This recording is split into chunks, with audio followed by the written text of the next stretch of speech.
mais sur les réseaux sociaux djiboutiens, des gens aussi crapuleux, mais des voyous, des salopards, qui se prétendent antitribalistes, et dans le même article qui dit « Je soutiens ma cousine », qui se prétendent antitribalistes, et qui dans la même publication dit « Félicitations Adero pour ta nomination en ministre ». Vous êtes des pourritures. Vous êtes des pourritures. Sans même parler du clou du tribalisme djiboutien, Anna Holley. Et puis il dit, le tribalisme, ce n'est pas bon. Anna Holley. Prouve-moi Holley déjà. Prouve-le. C'est quoi? C'est qui? C'est une fable. Prouve-le. Ça rappelle les débats avec les religieux et les athées. Prouve que Dieu existe. Prouve que ton Dieu Holley, il existe. Tu ne pourras pas le prouver, ton Dieu Holley. Ou ton Dieu Alayé. Prouve que ton Alayé, il existe. Prouve-le. Prouve-le. Donc, tous ces couillons de voyous, ben moi, je suis voyou au carré. Et je vous emmerde. Vous n'avez rien à faire à Djibouti-Ville, hein, avec vos histoires de Holley et de Alayé. Surtout sous les jupes du 5e Riahom français et sous les jupes des Américains du camp Lemonnier. Je vous emmerde tous, que vous soyez au camp Lemonnier, militaire américain, sponsor officiel du fascisme sur les 5 continents. L'armée américaine, bravo, vous avez la médaille du sponsoring officiel du fascisme sur les 5 continents. C'est votre signature. Vous avez beau essayer de la réduire avec vos barbouzes, vous ne pourrez pas vous cacher et vous ne pourrez pas nier que vous êtes au cœur même de toute cette merde à Djibouti-Ville dont je suis témoin. Et par extension, les autres merdes tribalistes qui étaient ou racistes de Donald Trump et autres, c'est une continuité, c'est la même chose. C'est la même chose. Et donc, votre lutte contre le terrorisme, etc., mais c'est juste des escroqueries. C'est comme le Hamas. À peine Joe Biden, il vient rétablir le financement, l'aide humanitaire en Palestine, que ça y est, il se déclenche une intifada. Qui a déclenché l'intifada? Le bombardement israélien, Benjamin Netanyahu et l'annexation d'Al-Jarrah, de Sheikh Jarrah, ou l'aide américaine au Hamas, aux Palestiniens. C'est ça le sponsoring officiel de l'armée américaine pour le terrorisme islamiste à Gaza. Et à Djibouti, les Anna Holley et les Anna Alayé, c'est encore les Américains qui financent cette merde. Parce que le port de Djibouti, c'est pas l'armée djiboutienne qui la défend. C'est le 5e Riahom et l'armée américaine qui contribue à sa stabilité, à sa sécurité. Qui finance une grande partie du PIB, c'est les revenus des bases militaires, américaines et françaises. Donc les Anna Holley et les Anna Alayé, depuis les jupes des Américains et des Français, c'est du n'importe quoi. Arrêtez, arrêtez. Ou votre cousine, c'est pas bon le tribalisme. Ma cousine, c'est une grande, on va dire résistante contre le tribalisme. Mais prouve-moi que c'est ta cousine. Arrête tes histoires de cousine et de félicitations à mon oncle pour ta nomination. Vous êtes tous de la merde. Vous puez. Et le pire, clou sur le gâteau, cerise sur le gâteau, ils vont te dire, ils sont, on va dire, sincères. Mais c'est des tartuffes. C'est des tartuffes, c'est des panglos. Tout va pour le meilleur, dans le meilleur des mondes, des tribalistes, des cousins et des oncles. Il suffit de dire, je regrette que mon oncle, il a tué et il y a exterminé les Afars. Mais tu regrettes pas rien pour ton oncle, espèce d'abruti ou espèce d'idiote. Arrête déjà de l'appeler mon oncle. C'est pas ton oncle. Arrête de faire l'hypocrite. Et puis le pire, c'est qu'il y a d'autres imbéciles de Afar à qui ça amuse. Et qui disent merci de ton soutien, ma soeur. Cette affaire-là, qui aime entendre des excuses au nom de l'oncle génocidaire. T'es pas un affaire, toi. Toi, t'es encore un emmerdeur de tribaliste, une pourriture de xénophobe. Et tu fais le malin depuis les jupes des Américains qui étaient financés par eux. Bravo les barbouzes. Là, on en a par-dessus la tête des barbouzes américaines, sponsors officiels du fascisme, que ce soit à Djibouti ou que ce soit en Gaza et partout ailleurs. Donc voilà, ben, voyou au carré. Je continuerai et je passerai à voyou au cube aussi.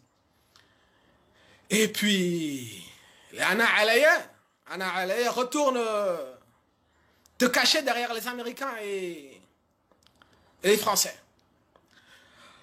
À part ça,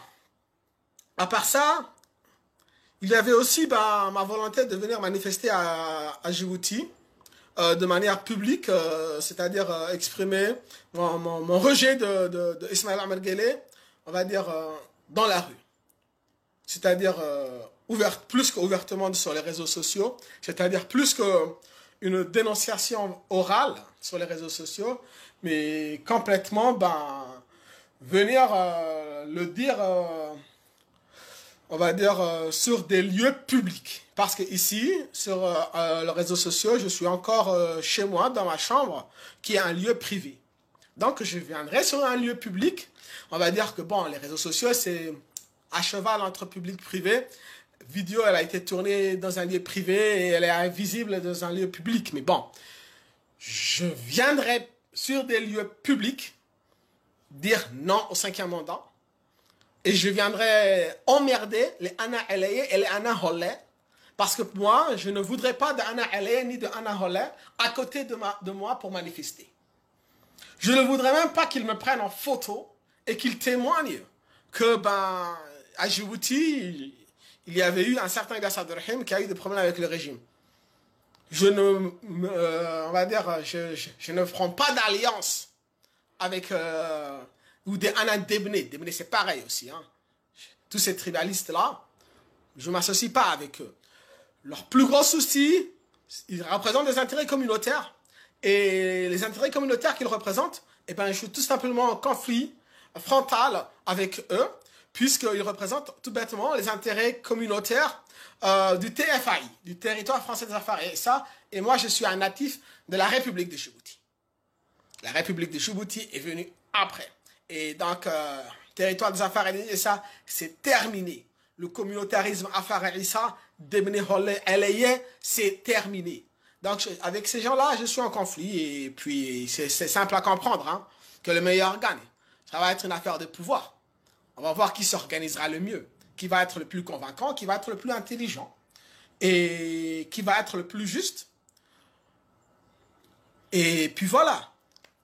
Parce que vous aurez beau vous cacher sous les jupes des Américains, plus grande puissance militaire, moi, ça ne me fait pas peur. Moi, j'ai avec moi le droit. Et puis voilà. Et donc, vous aurez beau vous cacher derrière les militaires du 5e Riam français, les légionnaires... moi, ça ne me fait pas peur. Hein. Ça, c'est vos moyens. Préparez-les. Moi, je prépare mes moyens. Je viendrai dans la rue. J'espère que je serai soutenu par des Djiboutiens qui ne croient pas au Anna Holley ou qui ne croient pas au Anna Alaya. Hein? Ou qui ne croient pas au Anna Debné, hein? Ou Anna Hayrmahis ou Hayrmahis, tout ça. Je suis en conflit d'intérêt avec eux. Et c'est évident parce que... je revendique Djibouti et je revendique une meilleure organisation, une meilleure gestion. Je revendique davantage de droits et ensuite d'intégrité et de connaissances vis-à-vis de leur tribalisme, communautarisme archaïque. Donc, cette vidéo-là, celle que je suis en train de faire, elle est en train de, on va dire, je me radicalise. Et je suis content de me radicaliser parce que je trouve que je suis sur le droit et que si je me radicalise sur le droit, ben, j'aurai du succès. Et que je m'y prends correctement et je n'outrepasse pas mes moyens ou que je vérifie aussi fortement à ne pas causer de dégâts supérieurs à ce que je dénonce. Donc je suis très méthodique. Je suis très méthodique et je continuerai à dénoncer l'armée américaine ou l'armée française basée à Djibouti comme sponsor officiel du fascisme et on va dire du tribalisme abject et archaïque à Djibouti et aussi sponsor du terrorisme islamiste au Gaza. Ah tiens, par exemple, Mali aussi. Et au Tchad, bravo la France, c'était prévisible. Hein. Qui dit crise coronavirus dit crise économique. Et il était évident que c'était des pays francophones qui allaient payer la facture salée et qui allaient subir, on va dire, des destructions. Parce que, on va dire, dans le business, il y a certains qui savent faire de la création. Et qui savent mettre en valeur leurs produits en créant quelque chose. Et qui savent, on va dire, proposer du gagnant-gagnant. Les Français, ils ne sont pas capables d'innover. Et donc, qu'est-ce qu'ils font? Eh ben, ils détruisent d'autres. Ils détruisent d'autres économies. Ils détruisent d'autres pouvoirs d'achat. Et ça leur permet de garder à eux un certain pouvoir d'achat, puisque des marchés qui auraient pu être compétitifs comme le marché, comme la Libye ou la Syrie ont été détruits, ça leur fait de la place dans l'économie internationale. Et là, ils vont encore continuer à détruire quelques pays africains pour tenir dans la course économique et comme ça, ça pourra leur donner, on va dire, du pouvoir économique. Du coup, c'était prévisible et c'est dommage pour les Africains qui ne savent pas, on va dire, prendre leurs précautions et qui ne savent pas s'organiser. Mais bon, moi, de toute façon, je suis encore, on va dire, à mes débuts. J'ai le temps devant moi. Je pense que j'ai suffisamment de bien mûri ma question et suffisamment de légitimité et aussi d'intégrité pour affronter tout ce merdier français et américain, que ce soit à Djibouti ou en Afrique, ou même dans le monde musulman, ou même sur Terre, quoi. Donc, par exemple, pour ce qui concerne les questions écologiques et autres climatiques, de règlement climatique, eh bien, quand j'entends des activistes écologistes américains ou français qui essaient de dénoncer on va dire, le réchauffement climatique, pour moi, devant moi, je les trouve timides. Je les trouve timides parce que ils sont tout bêtement à l'intérieur du système qu'ils dénoncent et que ça fait, on va dire, depuis une cinquantaine d'années que les choses traînent et que, elles sont encore parties pour traîner longtemps. Les choses sont encore parties pour traîner longtemps lorsqu'on entend l'état-major américain ou l'état-major français dire que leur première menace, c'est la menace terroriste islamiste, qu'eux-mêmes ils financent avec leur aide humanitaire ou qu'ils financent à travers les bases militaires comme à Djibouti. Et ils prétendent que c'est leur première menace. Et alors que pour eux, le réchauffement climatique, donc, ce n'est pas la première menace pour eux. Donc les armées américaines, vous avez vu à quel point elles sont, l'armée américaine et l'armée française, donc l'OTAN, à quel point ils sont au sommet de la crapulerie de 2021 et que ils ont dépassé les bornes et que en plus ils ont le culot de venir cravater et se prétendre défenseurs des droits de l'homme. Ah non, ça va pas passer comme ça et les choses, il faut qu'il y ait des gens qui ont un peu le courage et de franchise qui viennent leur dire leurs quatre vérités et qui viennent se tenir en face de eux pour les affronter psychologiquement, les affronter intellectuellement. Parce que oui, je tiens tête à toute cette... je tiens tête à des organisations de telle ampleur, avec mes arguments. Je continuerai à leur tenir tête jusqu'à les obliger à mettre le genou à terre et puis même leur faire réparer les crimes qu'ils ont commis. Donc, ce sera tout pour cette vidéo. Ben, je vais continuer à, on va dire, peut-être écrire quelques articles demain ou après-demain sur le déroulement de l'action que j'ai envie de mener publiquement à Djibouti. Donc, sur les réseaux sociaux, je suis encore dans un espace privé. Donc, je vais commencer à passer sur un espace public. Un espace public, c'est quoi? C'est la ville, c'est les lieux de regroupement des gens, etc. Donc, les marchés et autres. Je vais venir prendre parole sur ces endroits-là et pour dénoncer à la fois les Anna Holé, les dénoncer les Anna Debne, les dénoncer les Anna Alaya et puis dénoncer leurs copains criminels français et américains. Je ferai ça publiquement sur la rue.